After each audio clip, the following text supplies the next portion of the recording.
नमस्कार स्टूडेंट्स।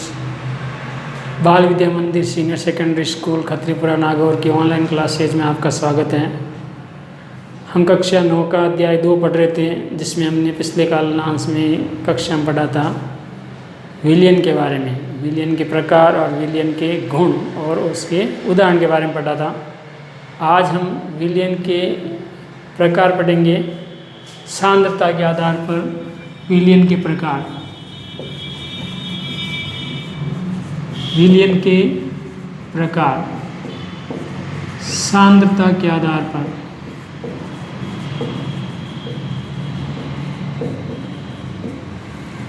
तो इस पर विलयन जो है 3 प्रकार के होते हैं। पहला होता है संतृप्त विलयन, दूसरा होता है असंतृप्त विलयन, तीसरा होता है अति संतृप्त विलयन। किसी क्रम में भी लिखा जा सकता है असंतृप्त विलयन, संतृप्त विलयन और अति संतृप्त विलयन। सबसे पहले हम पढ़ेंगे असंतृप्त विलयन के बारे में। असंतृप्त विलयन,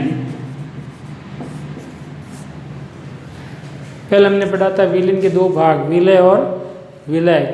तो विलय और विलयक से हमें इसी परिभाषा निकालनी है। असंतृप्त विलयन किसे कहेंगे? ऐसा विलयन जिसमें और अधिक विलय पदार्थ घोला जा सकता है।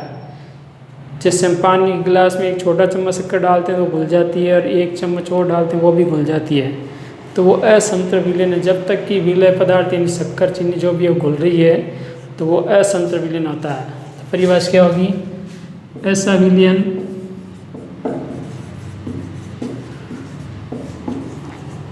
जिसमें और अधिक विलय पदार्थ घोला जा सकता है,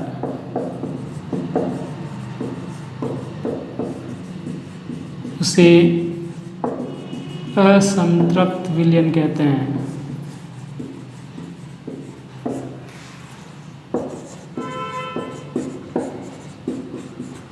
दूसरा होगा संतृप्त विलयन।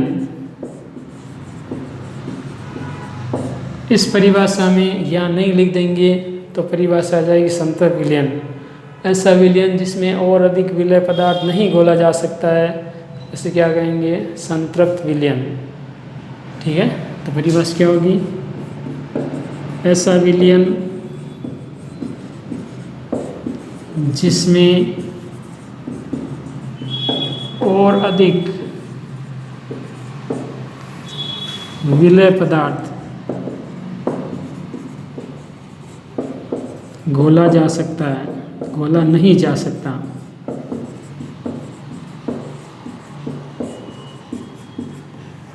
उसे संतृप्त विलयन कहते हैं।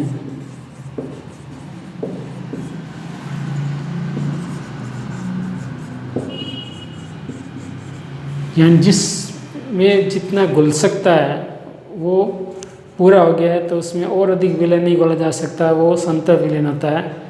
अति संतृप्त विलयन में क्या होगा? जिसमें विलय पदार्थ की मात्रा उसकी संतृप्तता से भी क्या होगी? अधिक। जैसे 100 ग्राम विलयन के अंदर 50 ग्राम कोई विलय घुल रहा है, यदि उसमें 40 ग्राम है तब तो हो जाएगा असंतृप्त। यदि 50 ग्राम पूरी है तो क्या बन जाएगा? संतृप्त। और यदि इसमें 60 ग्राम है तो क्या हो जाएगा? अति संतृप्त। यानी इसकी संतृप्तता से भी अधिक मात्रा में विलय उपस्थित होता है, तब उसे कहते हैं अति संतृप्त विलयन। तो परिभाषा क्या होगी? ऐसा विलयन जिसमें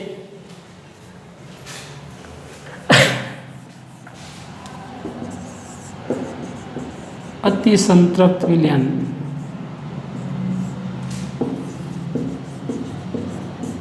ऐसा विलयन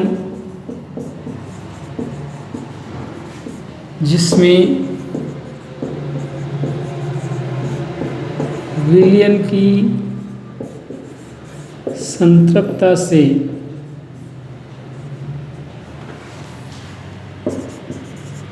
अधिक विलय पदार्थ उपस्थित हो, उसे अति संतृप्त विलयन कहते हैं। अब ये जो अधिक मात्रा वो विलयन में घुलेगी नहीं, जैसे हम कई बार देखते हैं दूध में शक्कर डालते हैं, हम उसको हिलाते हैं तो पीने के बाद गिलास में कुछ मात्रा में शक्कर उपस्थित रह जाती है। इसका मतलब है जितनी शक्कर उसमें घुलनी थी वो घुल गई और उससे आपने ज़्यादा डाल दिया, इससे विलय की मात्रा ज़्यादा हो गई। वो अति संतृप्त विलयन होने की वजह से शक्कर घुलती नहीं है और वो पात्र के पेंदे में नीचे रह जाती है। तो यदि विलय पदार्थ की मात्रा उसकी संतृप्तता से अधिक होती है तब उसे क्या कहते हैं? अति संतृप्त विलयन। तो ये थे विलयन के 3 प्रकार, असंतृप्त विलयन, संतृप्त विलयन और अति संतृप्त विलयन।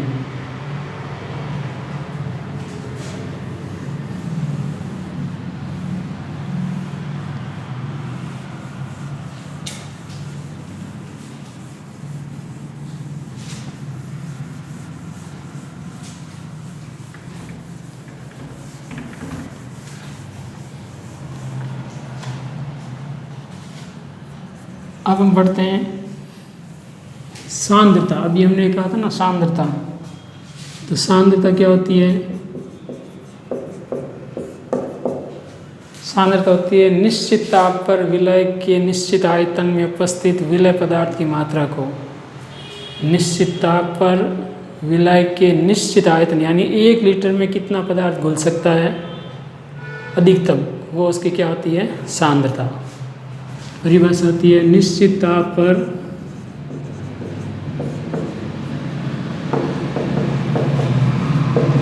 विलय के निश्चित आयतन में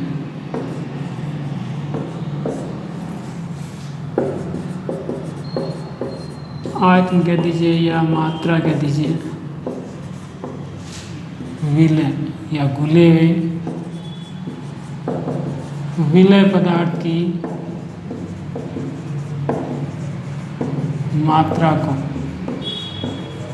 सांद्रता कहते हैं।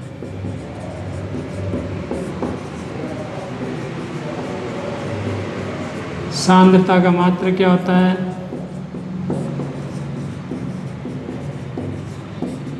ग्राम प्रति लीटर। 1 लीटर में कितने ग्राम विलय उपस्थित है? 1 लीटर पानी के अंदर हम 100 ग्राम शक्कर घोलते हैं तो उसकी सांद्रता होती है, 50 ग्राम घोलते हैं तो उसकी सांद्रता होती है। एक निश्चित आयतन 2 किलो में कितनी है, 2 लीटर में कितनी है, वैसे ठीक है। तो सांद्रता व्यक्त करने के 2 तरीके बताए गए हैं किताब में आपकी। पहला है द्रव्यमान प्रतिशत, इसको हम लिखते हैं WW प्रतिशत। द्रव्यमान और द्रव्यमान दोनों हैं, इसका मतलब विलय और विलायक दोनों ही क्या रहेंगे? ग्राम में, ठीक है। परिभाषा क्या होगी? विलय पदार्थ की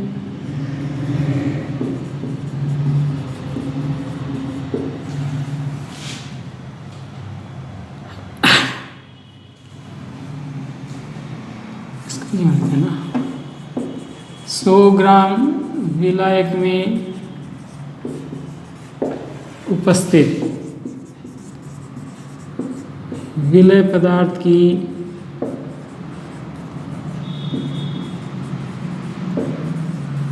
ग्रामों में मात्रा को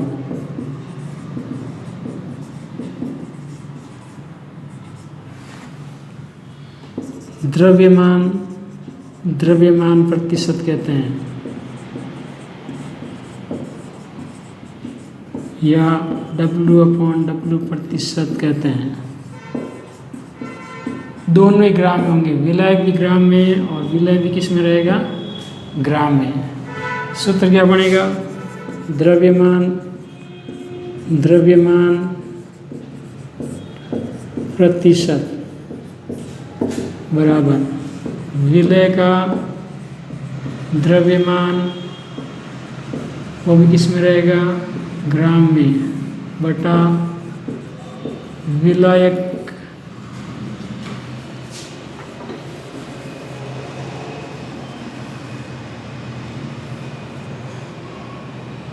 विलयन का द्रव्यमान।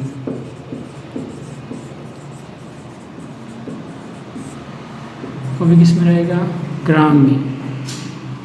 तो इसको W/W प्रतिशत, और यहाँ पर लिख देंगे विलय का द्रव्यमान WA, विलियन का लिख देंगे WA प्लस WB इंटू क्या होगा 100, क्योंकि प्रतिशत है इसलिए क्या रहेगा 100।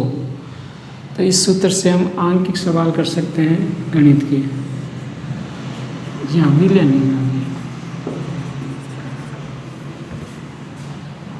विलय पदार्थी ग्राम मात्रा, विलियन का द्रव्यमान। तो ये हम किसको मान रहे हैं, विलय को।